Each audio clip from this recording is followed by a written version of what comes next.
Escape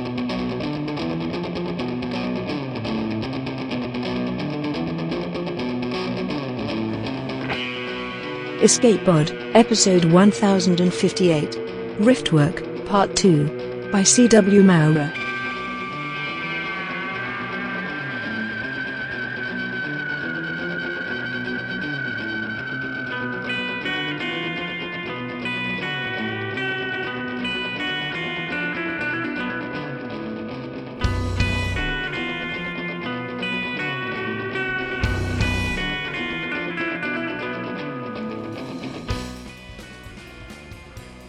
Content warning. Situations that could upset those with claustrophobia. Welcome to Escape Pod. I'm Lafferty, your host and co-editor. Today's story is part 2 of Riftwork by C.W. Maurer. C.W. is a New England writer of epic fantasy, low-tech sci-fi, and video game soundtrack reviews. He lives in New Hampshire with her husband, son, and giant floof of a dog. Narrated for us by Nicola Chapman. Nicola has worked professionally as an actress for over 30 years in TV, film, radio, and internet. When not working, reading, or playing with her cats, Nicola can often be found up to her elbows in flour trying to make the perfect brioche. This may take a while. This story originally ran in Brave New Girls, Tales of Girls Who Invent and Imagine Anthology, July 2025. When we last left our heroes, surface-raised Risa and Rifty Nat were taking a test that required them to work together to survey an ancient tunnel. Unfortunately, wandering around in tunnels has its dangers, including flooding and poisonous gases, as they are now discovering. Remember to check your equipment and environmental scanners. It's story time. Riftwork by C.W. Maurer, Part 2. I glance back at Risa to find her backing away from the damaged support, wiping her fingers on her worksuit. She looks at me, blinking. What do you mean, water? The tunnel's flooded! Flooding! It must slope down from the turn because the next 50 feet or so are submerged. It's not deep, but if it's spread that far since Zeph went through yesterday... She shudders and takes a few more steps away from the wooden support, wiping her hand again. There must be another leak here, a small one. The wood is rotten through. That couldn't have happened since yesterday. I stand at the corner, staring at the pool of water in front of me and the flat layer of grey-white sediment covering the bottom of it. For that much sediment to have washed in overnight? That's not good, I mutter, my mouth dry. I look up at the tunnel ceiling, searching for weak points, shifted stones, dripping water. Is the leak on the left side wall there too? Risa asks. Can't tell. Must already be submerged. Pull the line so I can get the mark down. I'm tempted to tell her there are more important things at hand, but take a breath and nod, pulling the measuring line taut. That's the reason we do surveys, isn't it? To find what points are at greatest risk of collapse. Because our sense of what looks right doesn't always match the numbers. It's easy to default to what our senses tell us, but senses can be tricked. Right now, all my senses tell me to head back the direction we came at full speed. But now that the tunnel has started to loop back toward the training node, we're probably closer if we keep going forward.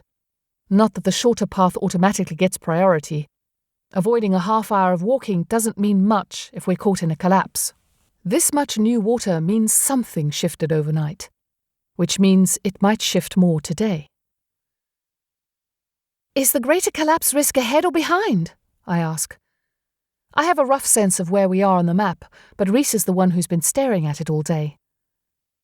She checks the line and notes the measurement before joining me at the turn. As she stops short, she mutters some word I don't recognize under her breath, some surfy curse.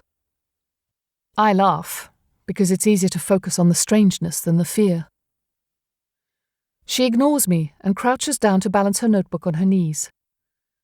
Distance to the far end of the pool? I nod and tug the stake free, reeling the line in quickly and pressing it into the dirt at the center of the turn. When it resists, I add more pressure with my boot instead of getting out my hammer as I would have half an hour ago. It holds, and I look at the pool of water ahead of me. We're taught not to cross untested standing water unless absolutely necessary. It's hard to say what the chemical makeup of it might be, or what sediment might get stirred up if it's disturbed. But that's to prevent a reaction between chemicals in the sediment and any gases in the air. If the sediment has been pouring in with the water since yesterday, then we are already well down that path. So I tighten my worksuit around my boots, hoping the waterproof seal between the two holds, and pace out through the water, unwinding the measuring line as I go. It hits just below my knee at the deepest point. I breathe a sigh of relief when I reach the far side of the pool. 60 feet, I call back to Risa before hurrying on.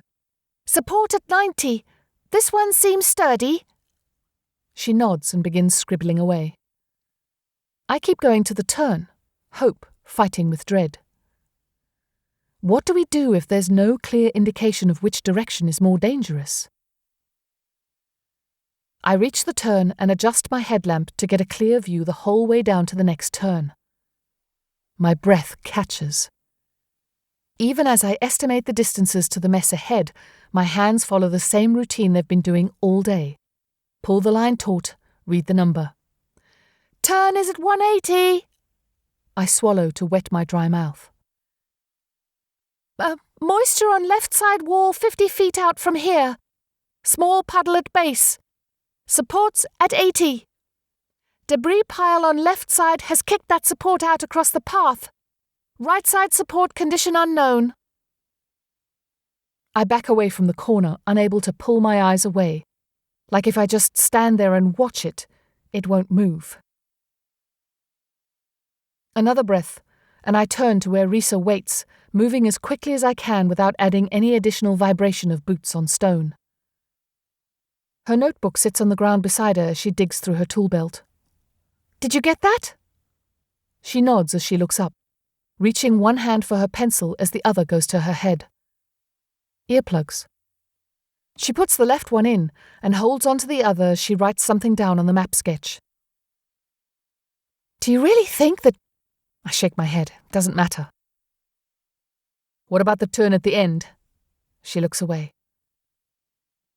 I don't do well with noise. I'd almost rather get squashed than deal with... It's fine. I'm at the water again, which is cloudy from my previous crossing. It turns right at the end. The section's about 180 feet between turns.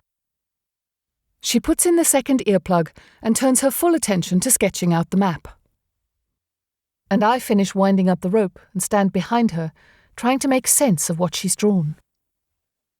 As soon as she finishes marking the risk points on that treacherous far section of tunnel, what I've been calling the anti-Hubwood tunnel in my head, she reaches for the transparent city layer for reference, then pauses and curses again. Of course. All the load distributions we've calculated are based on an imaginary city overhead, which means they're all useless. I grab the transparent layer from her and shove it into my own pack, then point back to the empty space enclosed within the loop of the map she's just sketched. What's here? I raise my voice, not sure how much the earplugs block. Up on the surface! We at least know the tunnels and existing supports are accurate. We just need to recalculate with correct information. She laughs bitterly. I don't have the entire geography of the surface memorized, she says, loud enough to make me wish I'd also put in earplugs. That's more than 2 miles from city boundaries. I sit down cross-legged and tear a sheet of paper out of her notebook, setting it on top of the map. I hold a hand out for her pencil, pulling off my glove to make a sketch of what we knew about the land overhead. How far are the mountains from the city? She shakes her head. It's not like you cross a line and they jut straight up in the air. It's gradual.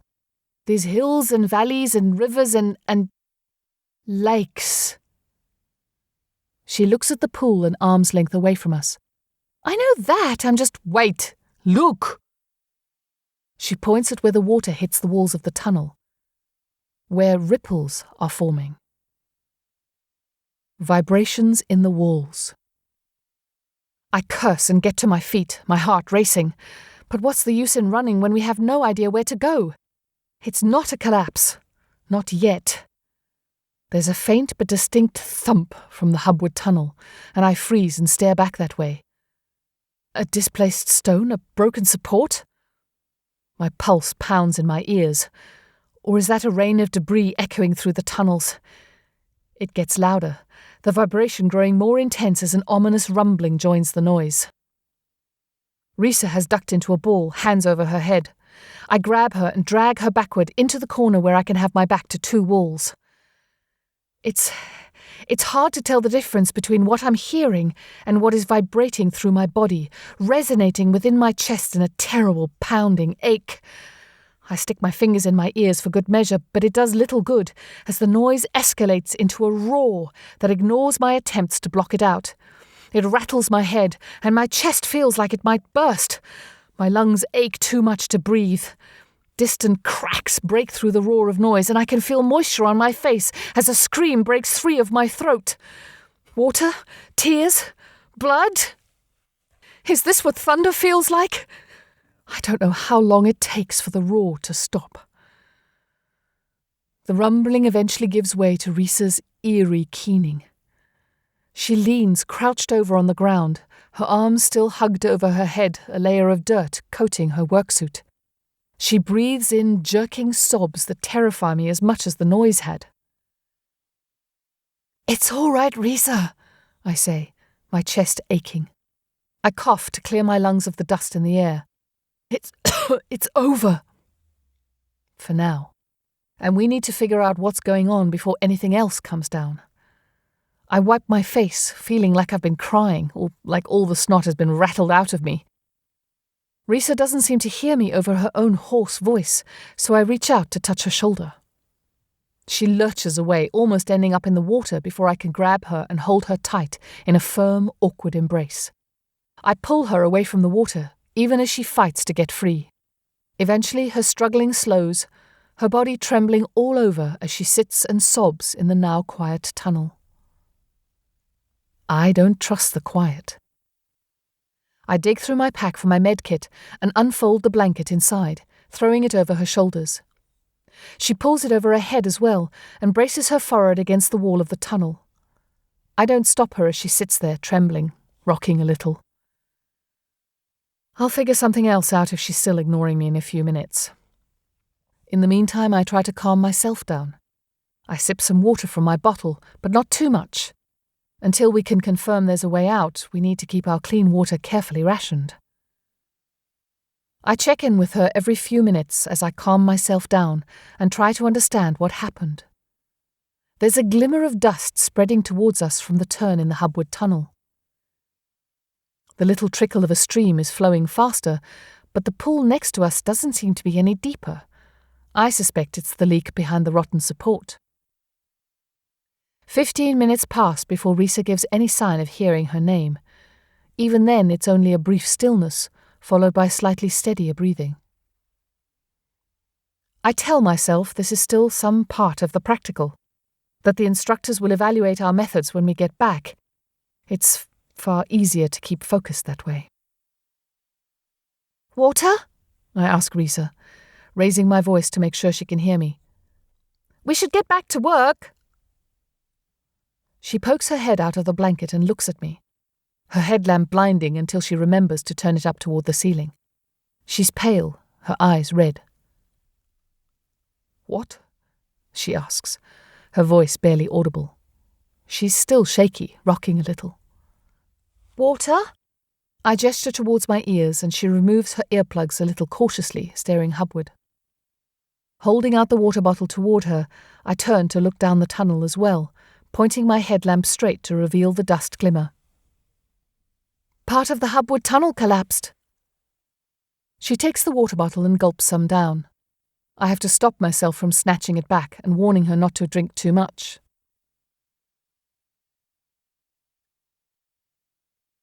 2,671, she says.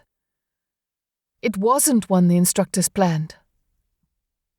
I nod, trying not to think of how many times I climbed back and forth over that partial collapse, assuming it was secure. I turn to look at her. "You should update the survey." I wave a hand toward where the notebook still sits on the ground, now covered in a layer of dirt. She nods, seeming relieved to have a task. You're right. It's a test. A problem to be solved. We can solve problems, just need to keep the unit straight.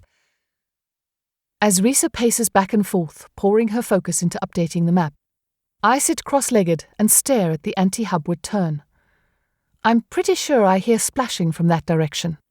A widening of whatever leak was there in the wall. It won't be long before the faulty support on that side gives out. It couldn't have yet, or the faint splashing would be a torrent. I take a deep breath and close my eyes, trying to get my thoughts in order. If both sides go down, we'll be safest at the farthest point we can get from either collapse, which means we should stay right where we are, tucked into the corner. Is there any way to shore up the space to make sure that at least it is stable? It's a test. Solve the problem. Before I can figure out where to begin, I hear a faint beep against my neck and freeze. A poor air quality alert. I count seconds between beeps and resist the urge to hold my breath. Once I've counted 18 seconds twice, I swallow and get to my feet before addressing Risa. How long has it been since the collapse? It must have taken out the air filtration for this section of the tunnel. Her wince reminds me how long it took her to recover from the noise, and how unaware she was of what was going on around her. I think it's been close to 20 minutes, I say. It's likely been closer to 30, but a low estimate is safer if we're trying to get a sense of how quickly the air quality is worsening. The sensor doesn't beep when I'm standing. The gas is heavier than air then, pooling in just like the water. Does it matter if they'll be sending masters after us? Risa asks, hopeful. We can try to find a way to shore up the corner into a node of sorts, but as long as we're careful with food and water, we should be fine. That was my thought too, I say, removing the air sensor from my collar. But there's bad air coming in with the water. She braces as if someone hit her, then nods and swallows. We're not that far from the training node, she says, clearly looking for me to agree. We've seen the tunnels they have to cross. They're clear before the collapse. Compared to the periphery, they're huge. I don't voice the questions that come to my mind as I head back toward the pool, sensor in hand, to try to get a sense of how much toxic air is built up. Wading out into the water, I clip the sensor to my worksuit just above knee height and slowly make my way across the pool, looking for where the concentration might be higher. At the spot where the water is deepest, the beeps are as close as 15 seconds apart. But that gap will get smaller the longer we wait. 10 seconds between beeps will need medical attention within the day. If it gets down to 5, it's considered lethal within the hour. We'll need to stay on our feet, I say. Ground level won't be safe much longer. How long will it take the instructors to find someone with training to navigate the tunnels safely? How long would it take those people to get back to the tunnels with equipment? On the periphery, there's an unwritten guideline that you wait 12 hours after a collapse for additional settling before doing any demolition. Otherwise, you could lose more people trying to get to the ones who are trapped.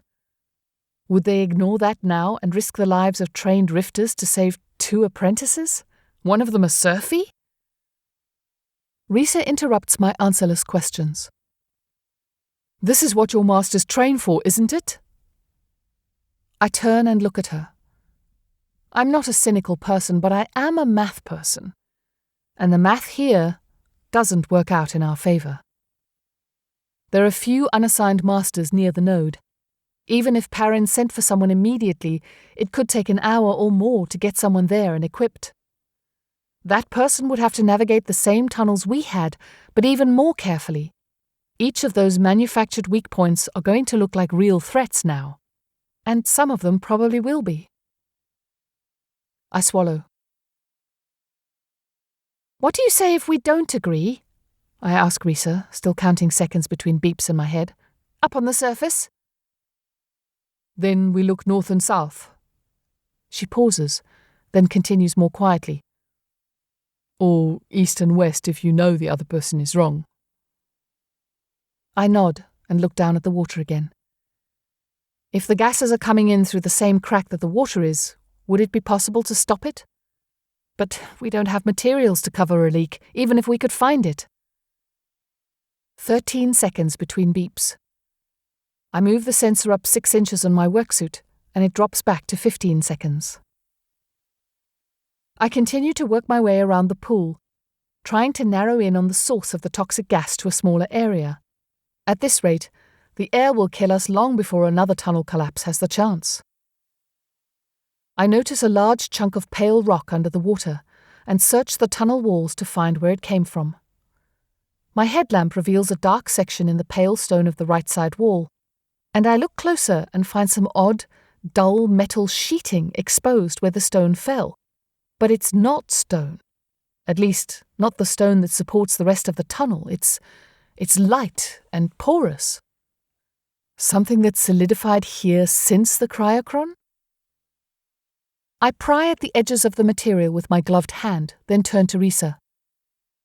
Take the stake off the measuring line and bring it here. There's something pre-cryo here, and you're good at their symbols.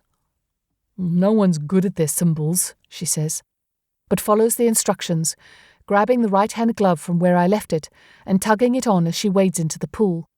She pries at the odd coating, and I continue halfway down the tunnel to make sure the gas isn't coming in from that direction, but the sensor quickly drops to nothing. By the time I get back to the water, there are 12 seconds between beeps, and I have to move the sensor to my tool belt. At this rate, we have about 20 minutes until that 15 seconds is at throat level, and the concentration will get worse if we have to pick anything up off the ground. I make sure everything is in our packs and hand Risa hers. By now, she's cleared enough material to reveal more characters. Below them, the much more helpful symbols of arrows point clearly down each tunnel. So are those north and south or east and west? I ask, tension eroding tact. She ignores me. It's a sign. Why put a sign out here unless this is where someone is entering the system? She turns to face the opposite wall, and I do the same. The interior of our tunnel loop. We both stand there and stare at it. The water has to be coming from there, Risa says, a little helplessly. There can't be any lakes or rivers on the surface, or the instructors never would have thought it was safe to be in here. But it's spring, she points out. Flood season up in the mountains. If there's some empty space in there that was blocked until now and it's been filling with water, where else would it go? Something connected to the surface? An entry node for the tunnels? I'm whispering, as if there's a chance of someone overhearing the crazy idea and criticizing it. But then, isn't crazy what we're good at? I look at the pool we're standing in. Consider the splashing I can still hear coming from the anti-hubwood tunnel. How much water can it be holding? Risa reaches for her notebook, hands me a piece of paper and a pencil. We confirm the details we know, how far below the ground we are, the square footage inside that loop that we've painstakingly surveyed all day, how much water has pooled here since the day before. I go to check how quickly the anti-hubwood pool is forming and find not a pool, but a stream running steadily away from us. Too much longer and it's likely to wash out the tunnel support that still stands in that section. I shudder and report back to Risa, who adds it to her sketches. We do the math. She's more generous than I am in her guesses about the unknown parameters. Assumes a sphere and an overall height not much higher than a person can stand in. If it's just an entry node, why would it need to be larger? We swap starting parameter notes and do the calculations again, ending up with the same numbers. It at least gives a reasonable range. But where will all that water go? If it pours into the tunnel where we're standing, it will wash us away long before we can escape. It won't go anywhere until we figure out how to open the pre-cryo door Risa has been freeing of its weird porous coating. The air sensor is at my bicep, giving us 12 seconds between beeps. We have about 10 minutes before we need to do something. 15 if we think we'll find a way to get medical care in reasonable time, so 10. We need to make the anti-hubward stream bigger, I tell Risa. A lot bigger. That's the only way it's going to drain fast enough. Some of it might overflow this way, but most of it will wash anti-hubward. And wash out the training node? Risa says, looking past me toward the turn. The drainage in the central system should be able to manage it, I hope. It will probably destroy the tunnels, but the supports in that section are going to get washed out by the time it finishes draining anyway. I'd rather have it happen now while we're still breathing than tomorrow when any number of other things will have already killed us. We're in the same node then, Risa says. She rolls her eyes at my grin.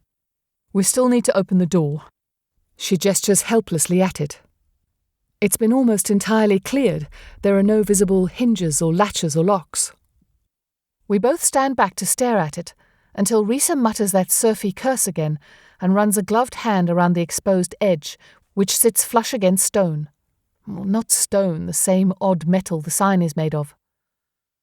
The water's holding it in place, she says. Right. I reach out a hand to take the metal stake from her and grab the hammer from my tool belt, then head to the corner. I study the tunnel wall around where the water is now readily spouting out onto the floor, turning the packed dirt into a muddy stream. It takes all of 2 seconds to realize that my plan of finding weak points between stones to drive the stake into will take too long. That might be the proper approach for a controlled demolition, but that's not what's called for today. Instead, I pick the stone directly under the gap in the rocks and make a wild, 2-handed swing with the hammer to knock it loose. My teeth slam together painfully as the hammer bounces back, and I nearly lose my grip on it in the spray. There's a chip missing from the stone, but it didn't budge. I aim for another, the one just next to it. I keep a better hold on the hammer this time, but the stone shifts into the path of the water, plugging the gap and cutting down the flow of water. I curse under my breath and continue on to each of the neighbouring stones, getting increasingly desperate until I can hear Risa calling to me from the corner. 12 seconds at neck level, she says. She's yelling. She must have her earplugs back in. I back up a few steps to catch my breath, wiping sweat from my face. Here at the corner, the air is still fine, but when we go to the door again, we'll need to be sure it will open.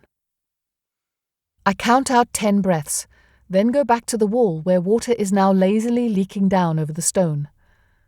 The other collapse was set off by almost nothing.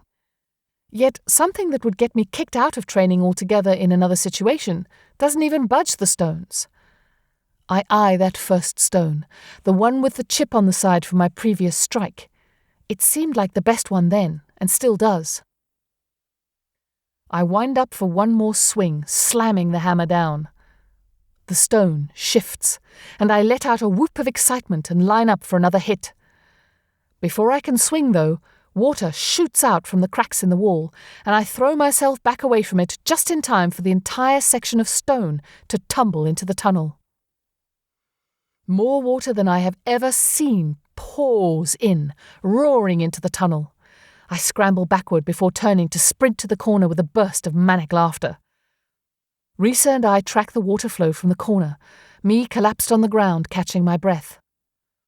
I realize eventually that the sensor on my bicep is gone, likely knocked loose while I was trying to break down the tunnel wall.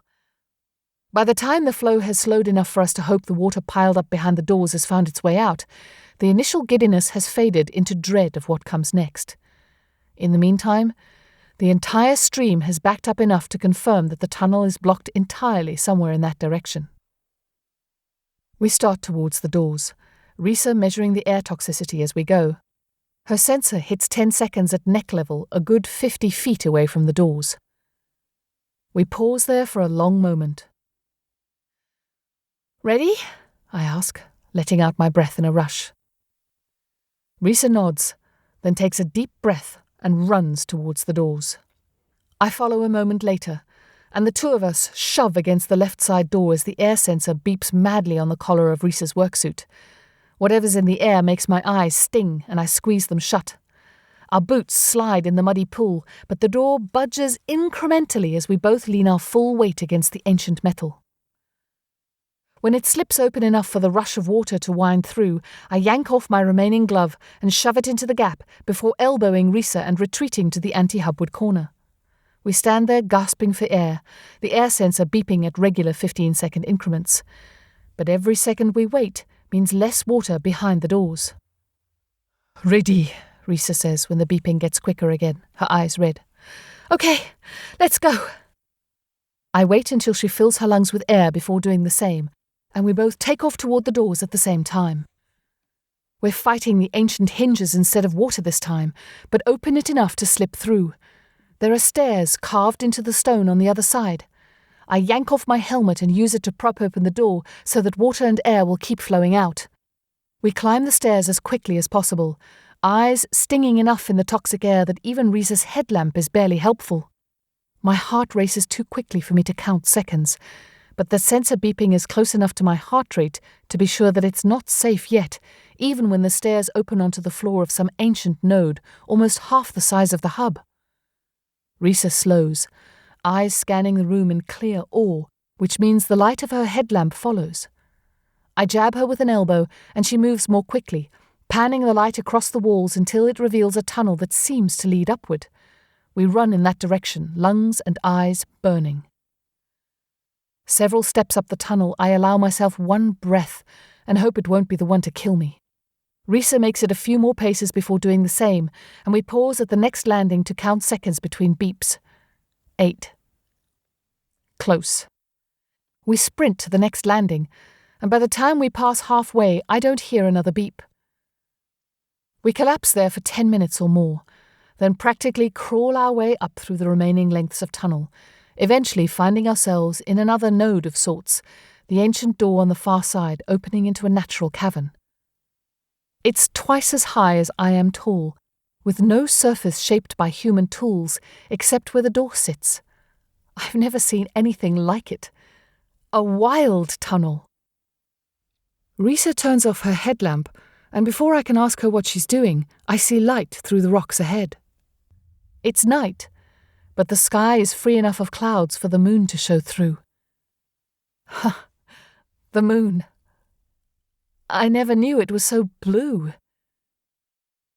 A weird, giddy bark of laughter escapes me, and I fill my lungs with surface air, fresh and full of more smells than I could ever identify. Dazed and aching, we stumble through the narrow gap out onto a grassy hill where I stop short, overwhelmed by the size of the world. Risa takes a few steps forward, her attention on a wild array of lights in the distance. Narrated City. She looks back at me, grinning, then looks up, and we stand there together, facing the stars.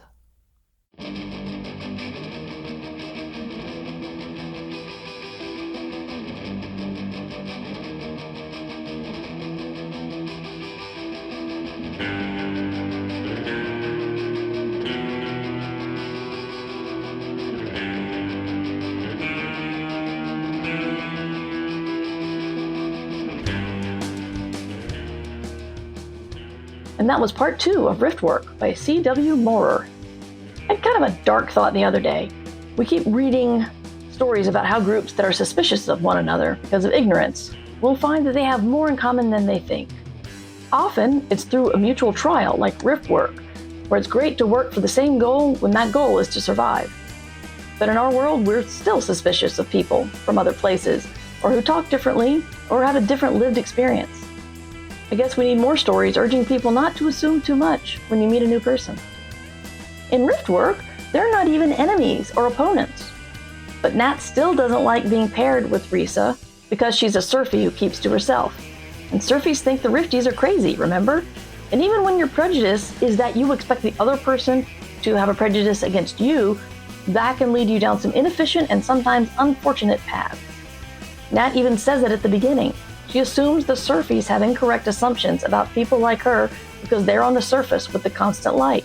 How else could they misunderstand so much? How indeed. A little bit of housekeeping. There will be several escape artist folks at Worldcon this year. We will be doing 20 years of escape artists. Our owners, Alistair and Marguerite, will have a table talk, as will I. And if you're a fan of the show and you'll be in LA, drop by and say hi. Escape Artists remains 100% audience supported and is a 501c3 nonprofit, which means if you donate to us, you will then get to write it off on your taxes, probably, if you're in the US. Head over to escapeartist.net/support-EA to see all the available donation and subscription options, including Patreon, PayPal, Ko-fi, and Twitch. If you can't support us monetarily, you can support for free by rating or reviewing us on Spotify, Apple Podcasts, or your favorite app.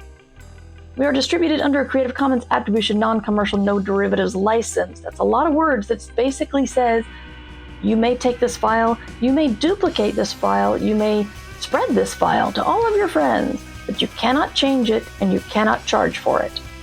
All the other rights are reserved by our authors. Our music is by permission of Daikaiju. Find them at daikaiju.org. And I'll do it, I'll spell it again every once in a while. DAIKAIJU.org. That was our show for this week. Our quote comes from Frank Herbert. Most deadly errors arise from obsolete assumptions. Thank you for listening.